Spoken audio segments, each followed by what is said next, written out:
Welcome our YouTube channel GS with Aansu. 67 BPSC exam के लिए selected प्रश्नों को देखने वाले हैं इस वीडियो में। इसमें सारे के सारे प्रश्न बहुत ही इंपॉर्टेंट दिए गए हैं जो आपके एग्ज़ाम में डायरेक्ट आने की पूरी संभावना है, इसलिए वीडियो को लास्ट तक जरूर देखें। चलिए स्टार्ट करते हैं। पहला प्रश्न है, वर्ष 2022-23 के लिए भारतीय उद्योग परिसंघ के अध्यक्ष पद के लिए किनकी नियुक्ति हुई है? वर्ष 2022-23 के लिए भारतीय उद्योग परिसंघ के अध्यक्ष पद के लिए नियुक्ति हुई है संजीव बजाज की। अगला प्रश्न है, सीबीएसई का नया अध्यक्ष बनाया गया है। सीबीएसई का नया अध्यक्ष बनाया गया है निधि छिब्बर जी को। अगला प्रश्न है, विश्व खाद्य पुरस्कार 2022 सिंथिया रोजनवेग को प्रदान किया गया, वह किस देश से संबंधित है? तो दोस्तों वह संबंधित है यूएसए से। अगला प्रश्न है, कविता बितान पुस्तक के लेखक कौन हैं? कविता बितान पुस्तक के लेखक हैं ममता बनर्जी। अगला प्रश्न देखते हैं, अमेरिकी खुफिया एजेंसी के पहले मुख्य प्रौद्योगिकी अधिकारी के पद पर किस भारतीय मूल के व्यक्ति की नियुक्ति हुई है? तो दोस्तों वह भारतीय का नाम हो जाएगा नंद मूलचंदानी। अगला प्रश्न है, 2022 में प्रदान किया गया टेम्पल्टन पुरस्कार फ्रैंक विलजेक को प्रदान किया गया है, वह किससे संबंधित है? तो दोस्तों वह संबंधित है भौतिक वैज्ञानिक से। अगला प्रश्न है, पर्वतारोही प्रियंका मोहिते का संबंध किस राज्य से है? प्रियंका मोहिते का संबंध है महाराष्ट्र राज्य से। अगला प्रश्न है, पुलित्जर पुरस्कार 2022 पत्रकारिता के क्षेत्र में सार्वजनिक सेवा के लिए इस वर्ष किसे प्रदान किया गया है? पुलित्जर पुरस्कार 2022 पत्रकारिता के क्षेत्र में सार्वजनिक सेवा के लिए इस वर्ष प्रदान किया गया है वाशिंगटन पोस्ट को। अगला प्रश्न है, जम्मू कश्मीर परिसीमन आयोग का गठन किसकी अध्यक्षता में किया गया है? जम्मू कश्मीर परिसीमन आयोग का गठन किया गया है रंजन प्रकाश देसाई की अध्यक्षता में। अगला प्रश्न है, लोक मिलनी योजना का संबंध किस राज्य से है? लोक मिलनी योजना का संबंध है पंजाब राज्य से। अगला प्रश्न है, ऑपरेशन सतर्क चलाया गया था आरपीएफ के द्वारा। अगला प्रश्न है, भारत का पहला स्वदेशी विमानवाहक पोत कौन सा है? भारत का पहला स्वदेशी विमानवाहक पोत है आईएनएस विक्रांत। अगला प्रश्न है, भारत की पहली डेंटल हेल्थ इंश्योरेंस योजना लाने वाली कंपनी कौन बन गई है? तो दोस्तों वह कंपनी का नाम है पीएनबी मेटलाइफ इंडिया इंश्योरेंस। अगला प्रश्न है, देश का 100वां यूनिकॉर्न कंपनी बन गई है। देश का 100वां यूनिकॉर्न कंपनी बन गई है नियो बैंक ओपन। अगला प्रश्न देखते हैं, पूर्णिया में स्थापित देश का पहला ग्रीनफील्ड अनाज आधारित इथेनॉल संयंत्र की प्रतिदिन इथेनॉल उत्पादन क्षमता लगभग कितनी है? पूर्णिया में स्थापित देश का पहला ग्रीनफील्ड अनाज आधारित इथेनॉल संयंत्र की प्रतिदिन इथेनॉल उत्पादन क्षमता है 65,000 लीटर। अगला प्रश्न है, देश का 52वां टाइगर रिजर्व कौन सा है? देश का 52वां टाइगर रिजर्व है रामगढ़ विषधारी अभयारण्य जो कि राजस्थान में है। अगला प्रश्न है, देश का पहला समुद्री शैवाल पार्क की स्थापना की गई है। देश का पहला समुद्री शैवाल पार्क की स्थापना की गई है तमिलनाडु में। अगला प्रश्न है, राष्ट्रीय साइबर फोरेंसिक प्रयोगशाला का उद्घाटन कहाँ किया गया है? राष्ट्रीय साइबर फोरेंसिक प्रयोगशाला का उद्घाटन किया गया है हैदराबाद में। अगला प्रश्न है, राष्ट्रीय हरित न्यायाधिकरण के अध्यक्ष कौन हैं?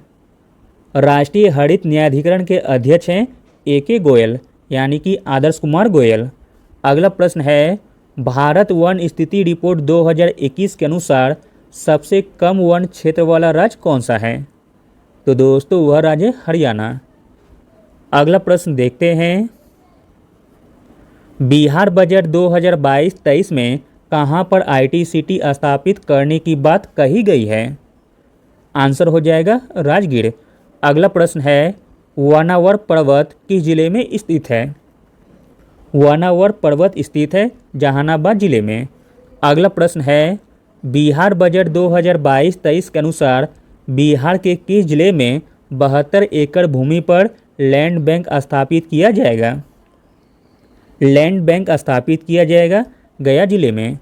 अगला प्रश्न है, बिहार बजट 2022-23 के अनुसार राजस्व बचत कुल कितनी है?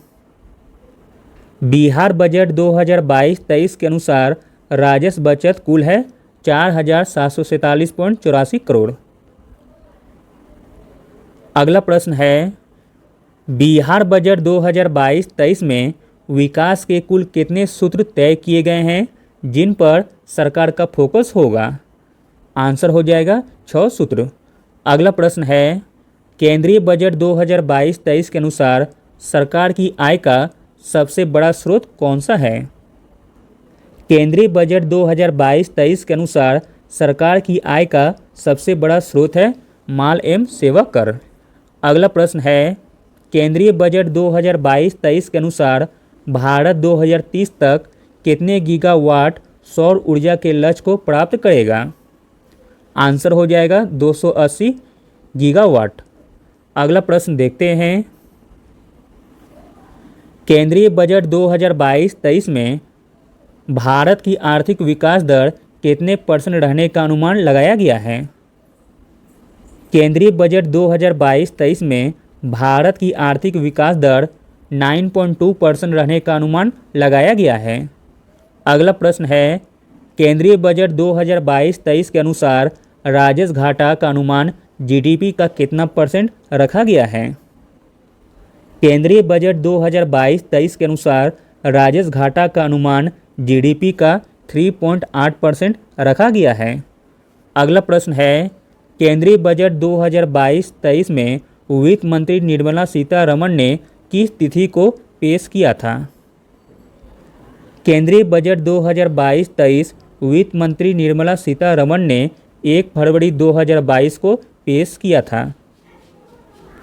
अगला प्रश्न देखते हैं, प्रधानमंत्री मातृ वंदना योजना के तहत लाभार्थियों को कितनी राशि दी जाती है? प्रधानमंत्री मातृ वंदना योजना के तहत लाभार्थियों को 5,000 की राशि प्रदान की जाती है। अगला प्रश्न है, अर्थव्यवस्था की गणना के लिए आधार वर्ष 2004-05 से बदलकर 2011-12 कब कर दिया गया था? अर्थव्यवस्था की गणना के लिए आधार वर्ष 2004-05 से बदलकर 2011-12 किया गया था जनवरी 2015 में।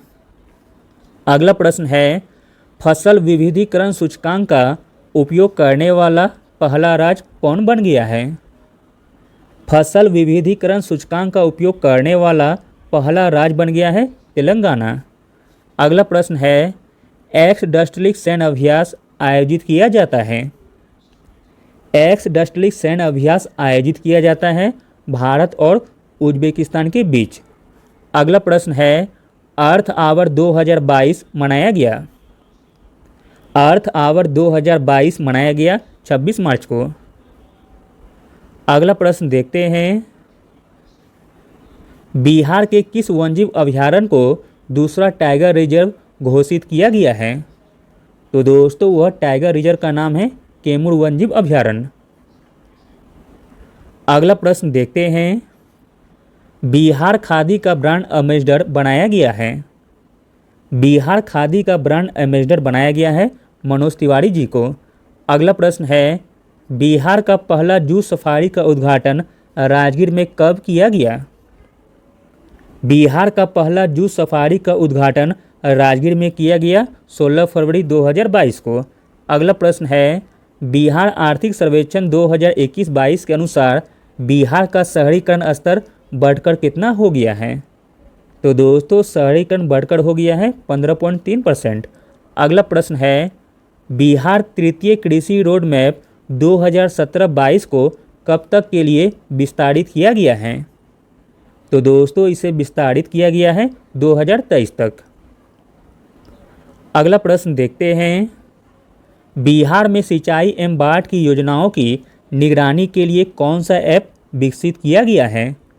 तो दोस्तों वह ऐप का नाम है दृष्टि ऐप। अगला प्रश्न है, बिहार बजट 2022-23 में सबसे अधिक खर्च किया गया है। बिहार बजट 2022-23 में सबसे अधिक खर्च किया गया है शिक्षा पर। अगला प्रश्न है, भारत की पहली कागज रहित राज्य विधानसभा कौन बनी है? आंसर हो जाएगा नागालैंड। अगला प्रश्न है, हाल ही में जारी वर्ल्ड हैप्पीनेस इंडेक्स 2022 में भारत को कौन सा स्थान प्राप्त हुआ है? तो दोस्तों भारत को प्राप्त हुआ है 136वां स्थान। अगला प्रश्न है, किस शहर में देश के पहले ड्रोन स्कूल का उद्घाटन किया गया है? देश के पहले ड्रोन स्कूल का उद्घाटन किया गया है एमपी के ग्वालियर में। अगला प्रश्न देखते हैं, भगवान गौतम बुद्ध की शयन मुद्रा में दुनिया की सबसे ऊंची प्रतिमा का निर्माण कहाँ किया जा रहा है? आंसर हो जाएगा बिहार। अगला प्रश्न है, तीसरे राष्ट्रीय जल पुरस्कारों में सर्वश्रेष्ठ राज्य श्रेणी के तहत किस राज्य ने शीर्ष स्थान प्राप्त किया है? तो दोस्तों शीर्ष स्थान प्राप्त किया है उत्तर प्रदेश राज्य ने। अगला प्रश्न है, वर्तमान में लोकसभा के महासचिव कौन हैं? वर्तमान में लोकसभा के महासचिव हैं उत्पल कुमार सिंह। अगला प्रश्न है, भारतीय पैरालंपिक समिति के अध्यक्ष कौन हैं? भारतीय पैरालंपिक समिति के अध्यक्ष हैं दीपा मलिक। अगला प्रश्न है, बिहार आर्थिक सर्वेक्षण 2021-22 के अनुसार 2020-22 में बिहार का जीएसडीपी विकास दर क्या है? आंसर हो जाएगा 2.5%। अगला प्रश्न है, बिहार आर्थिक सर्वेक्षण 2021-22 के अनुसार वर्तमान मूल्य पर बिहार की प्रति व्यक्ति आय कितनी है? आंसर हो जाएगा 50,555 रुपये। अगला प्रश्न है, बिहार का सबसे पश्चिमी जिला कौन सा है? बिहार का सबसे पश्चिमी जिला है कैमूर। अगला प्रश्न है, बिहार का न्यूनतम जनसंख्या घनत्व वाला जिला कौन सा है? बिहार का न्यूनतम जनसंख्या घनत्व वाला जिला है कैमूर जिला। अगला और अंतिम प्रश्न देखते हैं, बिहार की महिला साक्षरता परसेंट कितनी है? बिहार की महिला साक्षरता परसेंट है 51.5%। Thank you.